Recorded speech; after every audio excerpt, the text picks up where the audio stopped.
Hello friends, ஆஹா கல்யாணம் என்ற எபிசோடில் என்ன நடக்கலாம் அப்படிங்கிறத பற்றி பார்க்கலாம். இன்றைக்கான எபிசோட் இன்ட்ரெஸ்டிங்கான எபிசோட் அப்படின்னு சொல்லலாம். சூர்யா மகாவோட குடும்பத்தில் இருக்கவங்க எல்லாரும் சேர்ந்து இப்போ அந்த புது வீட்டுக்கு போய் அங்கே உள்ள ஏற்பாடெல்லாம் செஞ்சு வைக்கிறாங்க. அதெல்லாம் பார்த்தோன்னா அனாமிகா வீடியோ காலில் சித்ரா கௌதமுக்கு காட்டிக்கிட்டு இருக்காங்க.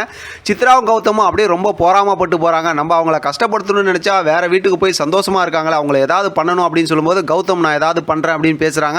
ஆனால் இவங்கெல்லாம் பேசிக்கிட்டு இருக்கிறத மாடியிலேருந்து பார்த்தா ஐஸ்வர்யா கேட்டுக்கிட்டு இருந்துட்டு, நான் இங்கே இருக்க வரைக்கும் உங்களால் எதுவுமே நடத்த முடியாது அப்படிங்கிற மாதிரி அவங்களும் ஒரு பக்கத்து பேசிகிட்டு இருக்காங்க. இப்போ எல்லாரும் இங்கே சூர்யா மகா எல்லாம் ஸ்வீட் சாப்பிட்டுட்டு இருக்காங்க. அதுக்கு இடையில குட்டி குட்டியாக ரொமான்ஸ் நடக்குது. எல்லாம் பார்த்தா காஃபி கொடுக்குறாங்க. பார்த்தா ஆனால் பிரபா வந்து விஜய் கிட்ட காஃபி வாங்கி குடிக்க மாட்டேங்கிறாங்க. இப்படியா பார்த்தோன்னா கடைசியில் இவங்களெல்லாம் விட்டுட்டு இங்கேருந்து கோடீஸ்வரி கிளம்புறாங்கும்போது மகாவுக்கு முதல்ல ஒன்றுமே புரியல என்ன நடக்க போகுது அப்படின்னு சொல்லிட்டு. அதுக்கப்புறம் பார்த்தோம்னா சூர்யா வந்து அதை கொஞ்சம் ஒரு மாதிரி புரிஞ்சுக்கிட்டு அவர் ஒரு மாதிரி பேசுகிறாரு.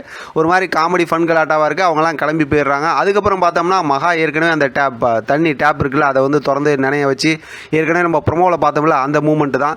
ஆனால் இப்போ இவங்களுக்கெல்லாம் டவுட் வந்துருச்சு, இவங்க இங்கே ஜாலியாக அதாவது ரொமான்ஸ் பண்ணிகிட்டு இருக்கலாம் அப்படின்னு சொல்லி பார்த்தோம்னா அவங்களாம் போனவங்க திரும்பி வந்துடுவாங்களேன்னு. இப்போ சூர்யா ஏற்கனவே கோயிலுக்கு போகும்போது திருப்பி வந்துட்டாங்களே, அதனால் தாத்தாவுக்கு ஃபோன் பண்ணி கன்ஃபார்ம் பண்ணிக்கிறாரு.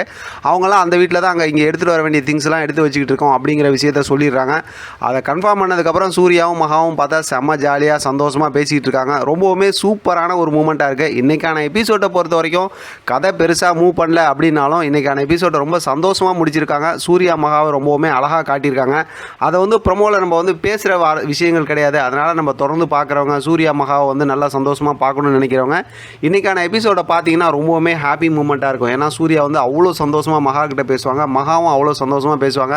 இப்போ வீட்டில் ஏற்கனவே ஒருத்தர் அங்கே பழைய வீட்டில் டெக்கரேட்லாம் பண்ணி இவங்களாம் டான்ஸ் ஆடிக்கிட்டு எல்லாம் திருப்பி வந்தாங்கல்ல, அப்போ என்ன மாதிரிலாம் டெக்கரேட் பண்ணியிருந்தாங்களோ அந்த மாதிரி சூப்பராக இந்த வீட்லேயும் அழகாக டெக்கரேட்லாம் பண்ணி இப்போ சூர்யா மகா கிட்ட ரொம்ப அழகாக அன்பாக பேசிகிட்டு இருக்காரு. மகாவும் ரொம்ப அன்பாக பேசிகிட்டு இருக்காங்க. அதோட ரொம்ப அழகாக சூர்யா மகாவை காட்டியிருந்தாங்க. அதோட பார்த்தா இன்றைக்கான எபிசோடு முடிச்சிருக்காங்க. நமக்கு ப்ரொமோவில் காட்டின அந்த லாஸ்ட் மூமெண்ட்டோடு அப்படியே முடிச்சிருக்காங்க. இதை வந்து அடுத்து நமக்கு அதாவது ஞாயிற்றுக்கிழமை கொடுக்குற ப்ரொமோவை இதுவே கண்டினியூ பண்ணி கொடுத்துட்டாங்கன்னா இன்னுமே போரிங் ஆகி போயிடும். அடுத்து வேறு ஏதாவது ஸ்டோரி அடுத்த வாரத்துக்கான இன்ட்ரெஸ்டிங்கான ஸ்டோரியை கண்டினியூ பண்ணி கொடுத்தாங்கன்னா தான் ரொம்ப சூப்பராக இருக்கும். வெயிட் பண்ணி பார்க்கலாம் அடுத்து என்ன நடக்குது, என்ன பண்ண போகிறாங்க அப்படிங்கிறத தொடர்ந்து பேசலாம். ஆதரவு கொடுங்க. இதை பற்றி உங்களோட கருத்து கமெண்ட் பாக்ஸில் தெரியப்படுத்துங்க. தொடர்ந்து ஆதரவு கொடுங்க. தேங்க்யூ ஃப்ரெண்ட், தேங்க்ஸ் ஃபார் வாட்சிங்.